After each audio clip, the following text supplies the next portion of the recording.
para abrirem suas Bíblias no livro de Apocalipse, capítulo 1, vamos ler os 3 primeiros versículos, tá bom? Apocalipse, capítulo de número 1, os 3 primeiros versos. Nós já tivemos o panorama deste livro, onde nós podemos ver um contexto para que possamos também aplicar o texto de forma mais eficiente, de forma mais eficaz na nossa própria vida, na vida da igreja como um todo. Diz assim a palavra de Deus: revelação de Jesus Cristo, que Deus lhe deu para mostrar aos seus servos as coisas que em breve devem acontecer, e que ele, enviando por intermédio do seu anjo, notificou ao seu servo João, o qual atestou a palavra de Deus e o testemunho de Jesus Cristo quanto a tudo o que viu. Bem-aventurados aqueles que leem e aqueles que ouvem as palavras da profecia e guardam as coisas nela escritas, pois o tempo está próximo. Que Deus em Cristo Jesus abençoe a sua rica e poderosa palavra aos nossos pobres e fracos corações. Devemos nos lembrar de que este livro ele é dividido em 2 partes, tá bom? A primeira parte fala do conflito entre Cristo e o mundo. Estão nos capítulos de 1 a 11. Neste conflito, Jesus, do lado da sua igreja, são vitoriosos contra o mundo. É bem interessante de que os relatos, estas sessões, elas sempre começam trazendo esta mensagem: há um conflito e há a vitória daquele que é todo-poderoso. A segunda parte também fala de um conflito, só que agora entre Cristo e Satanás e os seus aliados. Isso do capítulo 12 ao 22. Também neste conflito, Jesus está vencendo com a igreja. Entendemos então que a igreja já reina com Cristo e está vencendo, ela não está perdendo. João está escrevendo o Apocalipse por ordem de Jesus para a igreja que estava perdendo muitos irmãos para a perseguição de Domiciano, perdendo fisicamente, porque a vida deles estava sendo ceifada. Neste conflito, Jesus vence junto com a igreja o dragão, as bestas, a Babilônia. Além disso também, irmãos, não podemos esquecer que dentro dessas 2 grandes divisões do livro, nós podemos identificar 7 seções. O 7 ele vai se repetir várias vezes, em vários lugares que você vai ver. 7 significa plenitude, perfeição. Lembre-se sempre disso, tá bom? Então, dentro dessas 2 grandes divisões, tem 7 sessões. 3 na primeira divisão, nos primeiros 11 capítulos, e as outras 4 nos outros 11 capítulos. Os 3 primeiros capítulos mostram a batalha entre a igreja e o mundo, ou seja, Jesus no meio da igreja vencendo o mundo. Por isso você vai ver ali as cartas às 7 igrejas. 7 é um número simbólico, porque existiam mais de 7 igrejas ali na Ásia, mas aquelas 7 igrejas simbolizam a igreja do Senhor Jesus Cristo no decorrer dos séculos. Então, Cristo está no meio da igreja. Ele está entre os 7 candeeiros, para mostrar que a igreja deve ser cristocêntrica. Cristo está no centro. No capítulo 1, que nós vamos começar hoje, a pessoa de Jesus Cristo é revelada. Jesus Cristo é apresentado como introdução deste livro, meio e fim deste livro, mas para já mostrar de cara de que a intenção da revelação do livro de Apocalipse é mostrar e revelar Jesus Cristo. Então, para a frustração de alguns, Apocalipse ele não tem um tema meramente da segunda vinda de Jesus. ele não fala simplesmente dos últimos dias, do fim do mundo, como falam alguns filmes, falam inclusive alguns escritores por aí.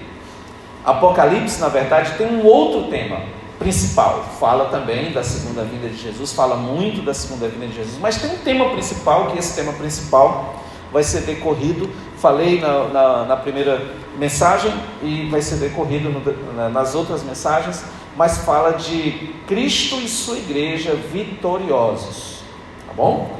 E esta vitória de Cristo, esta história relatada em Apocalipse, porque é uma grande história, essa grande história começa na primeira vinda de Jesus e ela é concluída na sua segunda vinda. Então é um relato dos últimos tempos. Quando a Bíblia fala de últimos tempos, não fala apenas daqueles últimos momentos que viveremos no final do mundo, mas fala desde a primeira vinda de Jesus, ou seja, do seu nascimento, do seu ministério, morte, ressurreição, ascensão, até a segunda vinda de Jesus, ou seja, realmente há coisas que ainda irão acontecer e que Apocalipse nos previne sobre estas.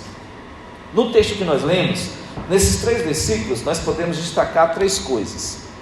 Primeira, a origem do Apocalipse, a origem deste livro de Apocalipse. Versículo 1, revelação de Jesus Cristo, de que Deus lhe deu para mostrar aos seus servos as coisas que em breve devem acontecer, e que ele, enviando por intermédio do seu anjo, notificou ao seu servo João. O que nós percebemos aqui? A palavra revelação, já vimos na mensagem anterior, mas vem do grego apocalipsis, que significa algo que se descobre, algo que se desvenda. É como uma cortina que você levanta a ponta e você passa a ver o que está acontecendo ali, por trás das cortinas.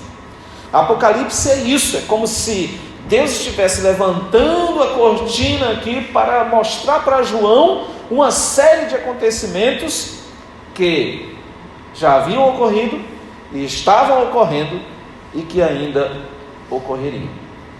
Então o Apocalipse tem essa ideia e tem a sua origem, em primeiro lugar, tem uma origem celestial, podemos dizer também espiritual. Por quê? Porque Apocalipse ele não é um livro de homens, meramente falando.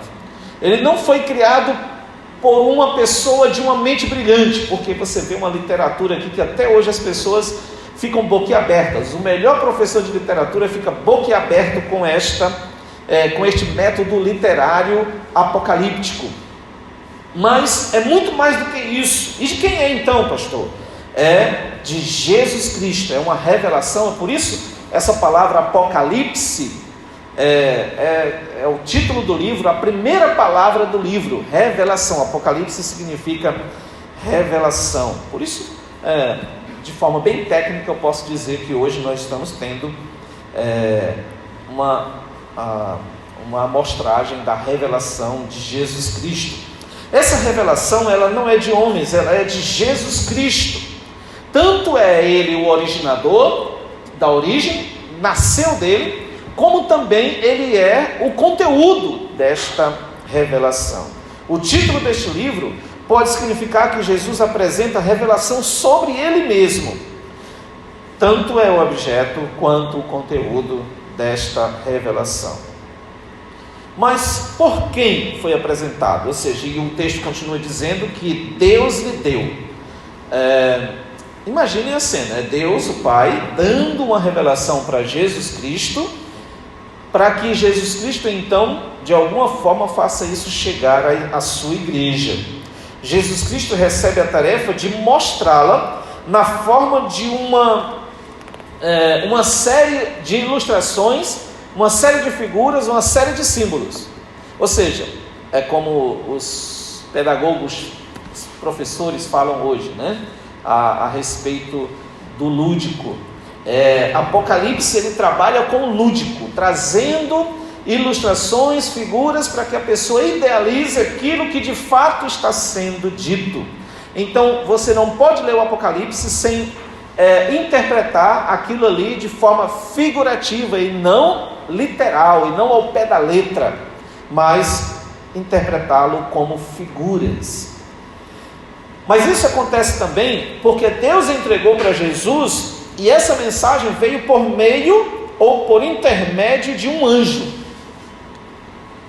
Não foi o anjo que fez a revelação foi do Pai ao Filho, que o Filho então usou um intermediário, um correio, para chegar até o destinatário, que no caso eram as 7 igrejas do Apocalipse. Mas entendemos também, irmãos, que assim como a revelação é a inspiração de Deus usando homens santos, diz o apóstolo Pedro, entendemos que também há uma ação, pela graça de Deus, uma ação humana. Porque o apóstolo João diz que esta mensagem, esta revelação, ela foi notificada a ele.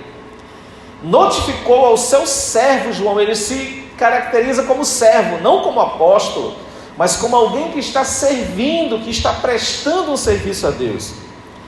E ele é este homem usado por Deus para trazer esta revelação à igreja. Dada para quem? Aos seus servos. Também ele põe agora no plural a igreja, ou seja, cada irmão da igreja como seus servos. Mas ele tem um propósito para isso. Para que ele faz isso? Para que Deus então envia, que Cristo então traz essa mensagem, esta revelação para a igreja? Para mostrar, ou seja, para fazer a revelação conhecida do seu povo, por meio de sinais, símbolos, nomes, números, cores, criaturas, por meio de figuras, para trazer o conhecimento do próprio Deus ao seu povo. O propósito de Apocalipse é isso, trazer a revelação do próprio Deus, trazer conhecimento ao povo a respeito desse Deus e do seu plano para com a sua igreja, para com o seu povo.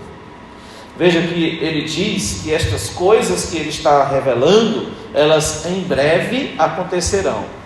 Veja que não está no plural, não é em breves, tá? Eu vi uma igreja ali no bairro que tinha o título Jesus em breves voltará. Vou ficar por aqui mesmo, é aqui que ele vem, né? Não pode fugir de breves.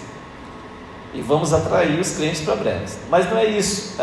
A palavra breve, ela não significa também que teria que acontecer naquele mesmo século, no segundo século, no final do primeiro século, início do segundo século depois de Cristo, quando João escreveu este livro, no ano 92 por aí. Ele não quer dizer isso que vai acontecer na semana que vem, ou mesmo nesse ano. Ele não marcou uma data, até porque Jesus sempre repreendeu essa questão de marcar em datas. A questão aqui é para mostrar aos seus leitores primários que realmente aquelas coisas estavam realmente acontecendo, e em breve aquela tribulação ia aumentar sobre eles. Domiciano, o imperador, que nós mencionamos na mensagem passada, ele fez atrocidades com os cristãos para que eles desistissem da fé. Mas também, para nós, hoje, quase 2000 anos depois, nós podemos dizer também que é breve, porque nós devemos estar esperando como se fosse acontecer hoje. Algumas coisas já aconteceram, algumas estão acontecendo, e outras também ainda hão de acontecer e de se consumar no livro de Apocalipse, quando nós formos estudar todo ele. O texto que foi lido pelo irmão Liegson não foi de propósito, foi direcionado pelo Espírito Santo, de 2 Pedro 3, 8 em diante, vai mostrar exatamente isso, de que, embora as pessoas achem que esteja demorando, mas para Deus um dia é como 1000 anos, e 1000 anos é como um dia, então será breve. Para Deus, tudo já é tão próximo quanto a gente pode imaginar. Nenhuma parte da Bíblia, irmãos, deve ter sua origem num homem, mas procede de Deus, portanto, ela é essencialmente divina, embora Deus tenha usado homens para escrevê-la. Ela já está completa, não precisa mais de revelação, mas o que nós temos nela é pura inspiração de Deus, é Deus falando aos nossos ouvidos, é Deus falando aos nossos corações. Saber que o livro de Apocalipse foi originado em Deus nos causa pelo menos duas reações: temor de Deus e amor a Deus. Eu passo mais a temer a Deus quando eu leio Apocalipse, não com medo de ler Apocalipse, como eu vi uma advertência de um escritor falando que os crentes novos convertidos não podem ler Apocalipse, senão vão ficar com a mente virada, vão sonhar pesadelos e coisas desse tipo. Não é esse medo, é um medo de reverência, é um medo de pecar realmente, é um medo de fazer coisas erradas e de se afastar de Deus, não com medo de ir para o inferno somente, mas o temor reverente, que nos leva a amá-lo cada vez mais. Irmãos, Deus se preocupar em escrever um livro para nós, para nossa bênção, para nossas vidas, isso então deve fazer-nos amá-lo mais e mais. A segunda coisa que eu quero observar no texto, que está no versículo 2, é sobre a autoridade de Apocalipse. Quando você for ler, for ouvir Apocalipse, lembre-se de que, embora o pregador seja fraco e ineficiente para transmitir essa mensagem, ela tem uma autoridade, e essa autoridade não é do pastor, essa autoridade não é do pregador, essa autoridade não é do homem. O apóstolo João, ele testificou o que viu. E o que é isso? O que ele viu? A palavra de Deus, diz o versículo 2, o qual atestou, ou seja, testificou a palavra de Deus. A palavra de Deus aqui não se refere à revelação de Deus. O Apocalipse não tem sua origem em João, que é o seu mero escritor, mas em Deus, que revela a sua palavra aos leitores através de João. Então, a ideia de que a palavra que nós estaremos vendo aqui, ela procedeu diretamente de Deus, e o próprio João foi testemunha disso. Não está falando diretamente de Jesus Cristo como a palavra viva, ele está falando realmente desta revelação de Deus que veio realmente através de Jesus Cristo no Apocalipse. Então, o próprio João testificou, o próprio João dá testemunho a respeito disso. Vejam que todas as vezes que algo precisa ser confirmado, precisa-se de 2 ou 3 testemunhas. Desde o Antigo Testamento, Deus delimitou isso. Então, a palavra de Deus foi testificada pelo próprio João, mas também o próprio Jesus dá testemunho disso. Jesus é a testemunha fiel da mensagem de Deus para a igreja. O próprio Jesus Cristo, ele usa aqui Jesus, o nome próprio, Cristo, o seu adjetivo, o Messias, é ele a própria testemunha de Deus para transmitir o livro de Apocalipse. Então, irmãos, temos essas 2 testemunhas confiáveis da palavra de Deus, do testemunho de Jesus Cristo, para nós confiarmos plenamente no livro que nós vamos ler, no livro que nós vamos estudar. Nós não podemos considerar essa leitura apenas como algo trivial que venha de homens, ou que venha trazer alguma mensagem tão fraca que não possa modificar os nossos corações, que não possa trazer alento ou até mesmo despertar da nossa alma. A primeira frase, palavra de Deus, chama a atenção para ele, e semelhantemente a segunda requer dele, ou seja, a palavra de Deus que leva ao próprio testemunho de Deus na pessoa de Jesus Cristo. A autoridade do mensageiro não está nele mesmo, mas naquele que enviou a mensagem. Nunca está nele mesmo, nunca está no próprio pregador. A autoridade vem de Deus. O que me garante estar aqui diante de vocês, o que me dá firmeza, convicção de estar aqui diante de vocês, não é a minha oratória, porque ela é fraca, não é o meu certificado, porque ele acho que já está até rasgado, nem sei onde ele anda, não são os anos que eu passei no seminário, não são os anos que eu tenho de ministério, embora essas coisas tenham valor para alguém, não são os cabelos brancos que começam a aparecer na sua quantidade, não está nisso. Eu me valho da autoridade que vem da própria palavra, do próprio mensageiro, das próprias testemunhas, que me autentica a passá-las para vocês. Primeiro ao meu coração, depois ao coração de vocês. A terceira coisa a observar nesse texto fala sobre a bênção do Apocalipse.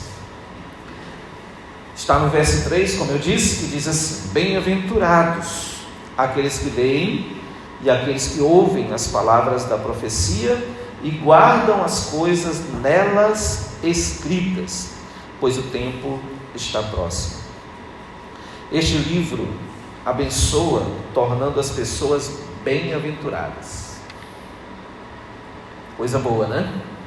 Então, você que está ouvindo hoje esta mensagem, você que lê sempre o livro de Apocalipse ou qualquer parte das Escrituras, creia nisso. Este livro abençoa, tornando as pessoas bem-aventuradas. Esta bem-aventurança é a primeira de 7 bem-aventuranças no livro de Apocalipse. Lembra quando eu falei do número 7? Pois é, 7 bem-aventuranças.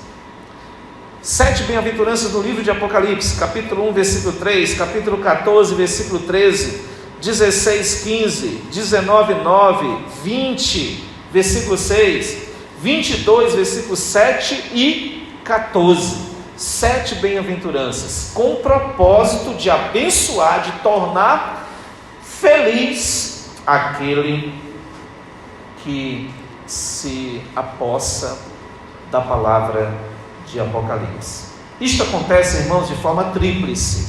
Primeiro, àqueles que leem, ou seja, o livro de Apocalipse, ele é bênção para aqueles que leem, tá? Primeiramente para aqueles que leem. Naquele tempo, o que acontecia?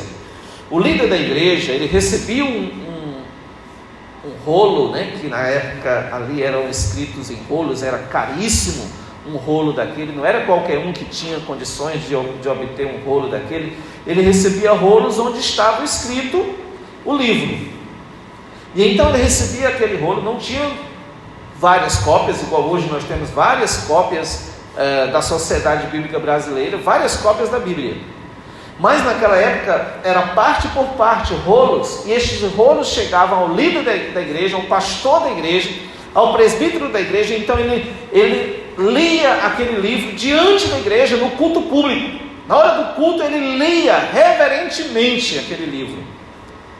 Por isso, literalmente no grego, é como se ele estivesse dizendo assim: bem-aventurados, felizes são aqueles que leem o livro em voz alta.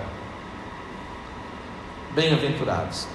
Porque também poderia ser que chegasse algum livro daqueles e a pessoa só engavetasse, não repassasse para a igreja, né? Mas aqueles líderes fiéis, eles certamente ficavam felizes por saber que Deus estava mandando uma mensagem. Todos os apóstolos já haviam morrido, restava João, e João estava exilado na ilha de Patmos. O exílio ali não era uma série que ele passou ali aproveitando férias. Estava forçado a serviço de trabalho, mesmo na sua velhice. E ele, o líder então o líder daquela igreja recebia esse rolo, e ele então ia ler para toda a congregação, para toda a igreja. Bem-aventurados aqueles que leem. Estamos num projeto, estamos numa ação de ler a Bíblia inteira de forma sistemática, porque eu sei que você lê ela às vezes de formas variadas, né? Por temas e capítulos ou por livros, enfim. Nós estamos lendo de forma sistemática. Ano passado fizemos assim, algumas pessoas aqui, nós até premiamos algumas pessoas. Neste ano eu resolvi abrir o grupo, coloquei lá o link, muitas pessoas entraram, cerca de 70 pessoas estão lá. Não sei se todas estão lendo, mas algumas notificam que estão lendo. Irmãos, a gente nota a diferença na pessoa que lê a Bíblia, mesmo aquelas que não relatam lá. A gente nota a diferença da mentalidade, da espiritualidade, da forma como essas pessoas enfrentam as dificuldades. Eu não estou dizendo que essas pessoas que estão lendo a Bíblia, elas estão todas e sempre mostrando os dentes, sorrindo, como se os seus problemas tivessem acabado.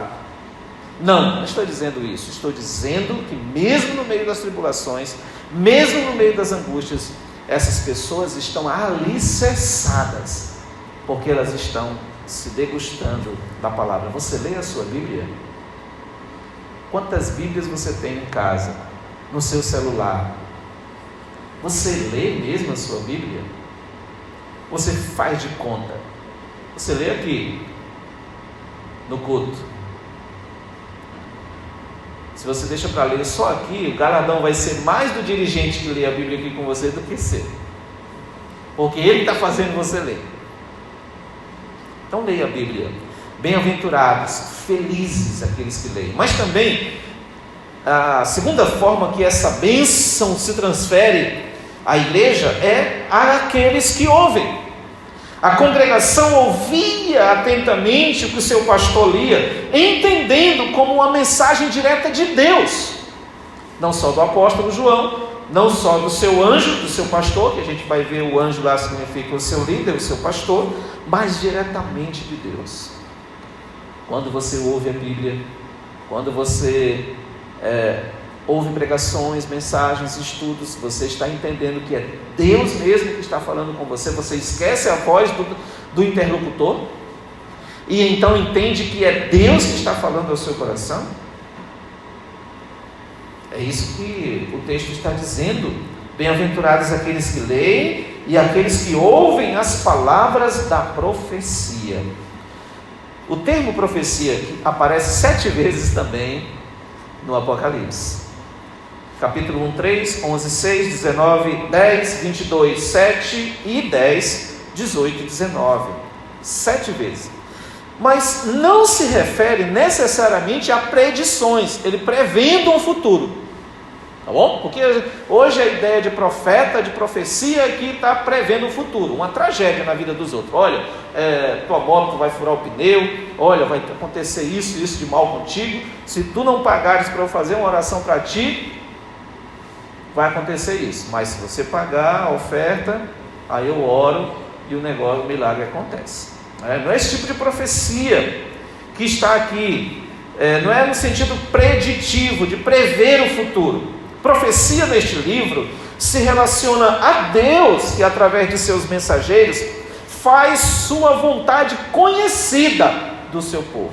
Ou seja, Deus tornando sua vontade conhecida à igreja. Deus, qual é a tua vontade? Você veio orar. E aí Deus vai e mostra através da sua revelação, da sua profecia. Tá bom? Profecia significa uma continuação da palavra de Deus nas escrituras veterotestamentárias, ou seja, do Velho Testamento. Indica que Deus é seu autor, que endossa a sua autoridade. Então a profecia se refere à revelação bíblica que já fechou o cânon em Apocalipse. Tá bom? Nós não temos mais revelação escrita como Bíblia. Você pode ter um sonho, uma visão, uma coisa, alguma impressão, alguma experiência, fica para você mesmo, não é palavra de Deus, porque a palavra de Deus já está escrita, são só 66 livros e pronto, acabou. Tá? O que nós temos de bênção para Deus, para nos abençoar, para nos tornar bem-aventurados, é este livro aqui, que compõe-se de 66 livros. Mas o que é ser bem-aventurado? A expressão bem-aventurado é às vezes traduzida por feliz. Feliz. Você vai ver naquelas traduções mais populares o termo feliz. Porém, o seu significado vai além de felicidade. Ela aponta para o Deus de quem emanam todas as bênçãos. Ou seja, é uma felicidade que só está em Deus. É uma felicidade que não depende da circunstância que você está vivendo, do momento que você está vivendo, porque hoje você pode estar alegre, porque algo bom aconteceu com você. Amanhã o seu time perde, você fica triste. depois de amanhã ele ganha, você fica feliz. Então não chame isso de bem-aventurança. Bem-aventurança é uma alegria perene, independentemente das circunstâncias. A verdadeira e permanente felicidade não está na criação, mas no Criador. Ou seja, não está em nada que Deus criou, nada. Até mesmo nas coisas que o homem criou, menos ainda. Não está, está no Criador. Não está no que ouvimos dos homens, mas no que ouvimos de Deus. A palavra de Deus gera alegria eterna. Então, ouça Apocalipse. Na verdade, você pode ouvir toda a Bíblia, porque se aplica essa verdade a toda a Escritura. Últimas considerações para nós entendermos de forma mais prática na nossa vida diária. Quem deve ler este livro? Quem deve ler este livro? Como eu já disse, não tenha medo de ler Apocalipse. Não se apavore com as imagens, com as figuras, com os símbolos.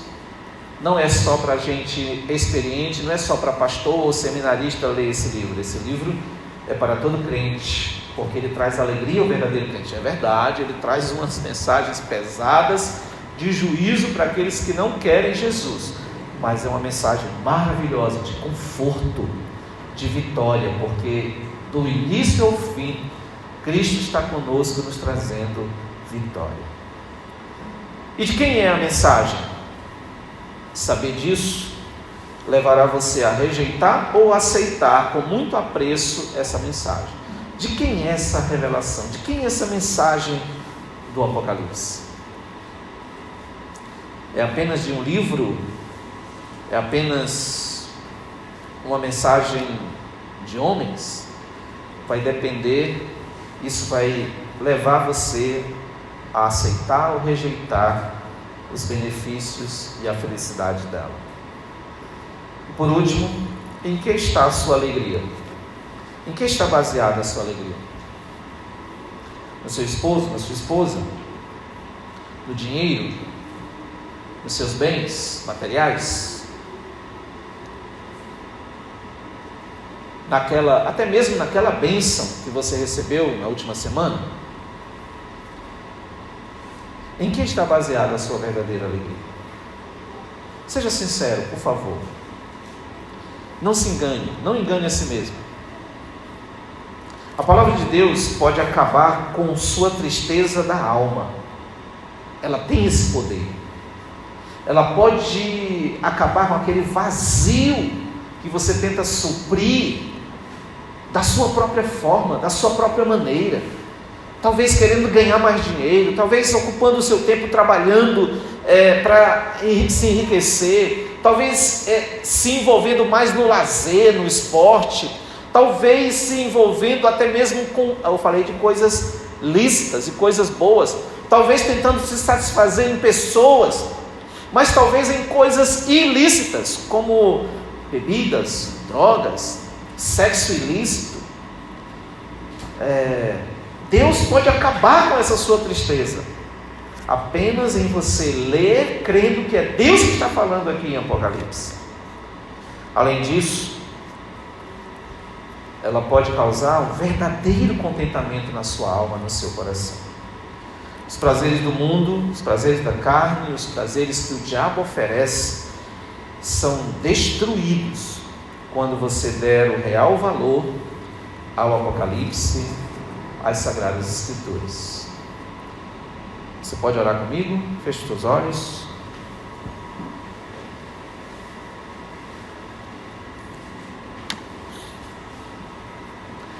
Senhor Deus, muito obrigado por esta revelação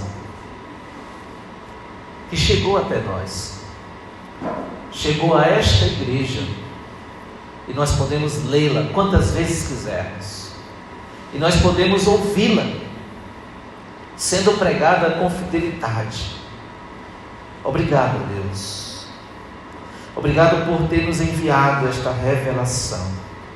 Obrigado por confirmar que ela foi atestada, ela foi selada, ela foi confirmada pelo último dos apóstolos vivo.